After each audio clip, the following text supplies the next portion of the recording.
January heat clings to the steel mill like a second skin. The air is thick enough to choke on. A man stands on a narrow platform, 15 feet above the ground, staring into a column of fire that shouldn't exist. It roars out of a 20-foot steel vessel like a living thing, white-hot, violent, hungry. Sparks rain down, slag spits like molten shrapnel. The ground trembles beneath his boots. He doesn't move. He can't, because everything depends on him. 30 tons of liquid metal churn below. One decision, one moment. Too early, the steel is ruined. Too late, and the vessel tears itself apart. And if that happens, there's no running, no warning, no second chance, just an explosion of heat so intense it erases everything within 100 feet. He squints through darkened goggles, watching the color of the flame shift. Seconds stretch. His hand hovers over the valve, and somewhere behind him, a worker whispers the truth they all know. This machine doesn't make steel, it eats men. So the question is, how long can he survive before it takes him too? Because this wasn't just a machine, it was something else entirely, a force that reshaped an entire nation while quietly destroying the people who fed it. It built railroads across continents, it raised cities into the sky, it made fortunes beyond imagination, and it left behind a trail of burned bodies, shattered lungs, and men who aged 20 years in 5. The deeper you go, the worse it gets. The truth isn't just about molten metal or roaring flames. It's about power, about control, about what happens when progress moves faster than the people inside it can survive. The stakes have never been higher. If you want to follow stories like this, subscribe now, because we're breaking down every detail. And before this is over, you're going to see how one machine didn't just build America, it broke the men who made it possible. By the mid-1800s, America had a problem it couldn't solve. The country was expanding faster than anything in human history. Railroads were cutting through mountains, stretching across plains, pushing west with relentless force. Cities were rising, bridges were needed, factories demanded stronger materials. And iron, cheap, abundant iron, wasn't enough. It cracked, it warped, it failed under pressure. What the country needed was steel, strong, flexible, reliable. But steel was rare, expensive, slow to produce. Making it required skill, time, and brutal labor. Entire days for a single batch. Men standing over furnaces, stirring molten metal by hand, sweating through layers of heat just to produce something that still wasn't consistent. It was a bottleneck, and the entire future of industrial growth was trapped behind it. Then came a man who saw the problem differently, not as a limitation, but as an opportunity. His name was Henry Bessemer. And what he proposed sounded insane. Instead of slowly refining iron, he would blast air through it, cold air, straight through molten metal, no stirring, no fuel, no careful control, just force. Let the oxygen burn out the impurities, let the reaction create its own heat, let the metal boil itself into steel. It wasn't refinement. It was violence, a chemical war happening inside a steel shell. and when he demonstrated it in 1856, the reaction was immediate, not just from the iron, but from the world watching. Because what he had built wasn't just a new method, it was a weapon against time itself. But he wasn't alone. Others had seen it too, and soon the idea spread, fueled by ambition and profit. One man in particular understood exactly what it meant. Andrew Carnegie. He didn't just see steel, he saw control. Build faster, produce more, dominate everything. So he built mills around the process, massive industrial complexes where the Bessemer Converter became the heart of production. Workers called it Hell's Egg, and when it came alive, they understood why.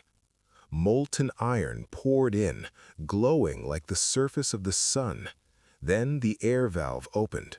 At first, nothing. Then a tremor. Then chaos. The surface boiled, flames erupted into a towering column, twisting into the sky. The sound was unbearable, a roaring, grinding scream that shook the ground beneath it. It looked like a volcano. It felt like one. And once it started, there was no stopping it. The machine didn't allow hesitation. It didn't allow error. Everything depended on timing, on judgment, on a single man watching the flame and deciding when enough was enough. And if he was wrong, everything went with him. Because inside the mills, the conditions were already brutal. Heat beyond endurance, noise beyond reason, shifts that stretched for 12 hours or more. Men worked until their bodies failed. They ate standing up if they ate at all. Fatigue became normal. Mistakes became inevitable. And in a place like that, mistakes weren't small. They were fatal. Crews worked around the converter in constant danger. Ladlemen carried molten steel in massive containers suspended by chains that could fail without warning. Lining crews climbed inside the still-hot vessel to patch its interior, breathing in dust that slowly destroyed their lungs. Others worked beneath the machine itself, greasing moving parts while tons of molten metal rotated above them. If something slipped, if balance shifted, there was no escape. And still, the machine kept running. Because demand didn't stop, it only grew. Railroads needed steel, cities needed steel, industry needed steel, and the converter delivered, faster than anything before it. Until one day, something goes wrong. It starts like any other shift. The machine ignites, the reaction builds, flames rise. The blower watches. Everything seems normal. Then something changes, subtle, uneven, a flicker in the flame that shouldn't be there. He hesitates just for a second, and that's enough. Inside the vessel, pressure builds unevenly. The lining cracks. Molten metal forces its way through. It hits moisture, and in an instant, everything explodes. A violent eruption of molten steel tears through the converter, spraying outward in every direction. Men don't run. They can't. The heat alone stops them. Some fall instantly. Others stumble, blinded, burned, disoriented. The roar is overwhelming. Then silence, smoke, heat, and what's left behind. And somewhere in that silence, someone says it. They got another one. Because it's not new, it's part of the system. And eventually, the men begin to push back.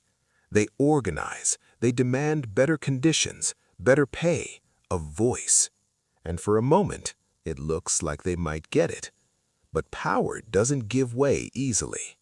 In 1892, tensions reach a breaking point. Workers in Homestead refuse wage cuts. The mill locks them out. Fences go up. Armed guards take position. And then the Pinkertons arrive. Hundreds of armed agents brought in to take the mill back. The workers are waiting, thousands of them. The barges reach the shore before dawn. A shot is fired. No one knows who fired first, but it doesn't matter, because within seconds, everything descends into chaos. Gunfire, smoke, men falling. A battle along the river that lasts for hours. Workers fight with everything they have. The Pinkertons are trapped, outnumbered. Eventually, they surrender. But the violence doesn't stop. The crowd turns on them. And by the end of the day, 10 men are dead. For a moment, it looks like victory, but it doesn't last. The state militia arrives. The town is occupied. The mill reopens with replacement workers. The union collapses. Wages fall. Hours increase. And the machine keeps running, because it always does. Over time, the Bessemer Converter is replaced. New methods take over, safer, more controlled. The dragon fades, but the world it built remains. Railroads, bridges, cities, steel everywhere. And beneath it all, the cost. Men who worked until their bodies gave out, who breathed in dust that killed them slowly, who stood too close to something that couldn't be controlled, and paid the price. So was it worth it? A nation built, a world transformed, but at what cost? There's no easy answer. There never is. The converters are gone now, silent, cold, but the steel remains. And if you look closely, you can still see it, not just in what was built, but in what it took to build it. Because progress doesn't erase the past, it just buries it.